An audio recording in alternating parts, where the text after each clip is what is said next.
சொல்லில் உயர்வு தமிழ் சொல்லே, அதை தொழுது படித்திடறி பாப்பா. தமிழா நீ பேசுவது தமிழா, அன்னையை தமிழ் வாயால் மம்மி என்றழைத்தாய், அன்னையை தமிழ் வாயால் மம்மி என்றழைத்தாய், அழகு குழந்தையை பேபி என்றழைத்தாய், என்னடா தந்தையை டாடி என்றழைத்தாய், இன்னுயிர் தமிழை கொன்று தொலைத்தாய். தமிழா நீ பேசுவது தமிழா.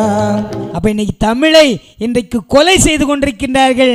தமிழுக்கு இடையே ஆங்கிலத்தை புகட்டி தமிழா ஆங்கிலமா என்று தெரியாத மொழியை அங்கே சொல்லிக் கொடுக்கின்ற ஒரு சூழ்நிலை இன்னைக்கு இருக்குன்னா, சினிமா இன்றைக்கு நல்ல சூழ்நிலையில் நம்மளை அழைத்து செல்லவில்லை நடுவர்களே.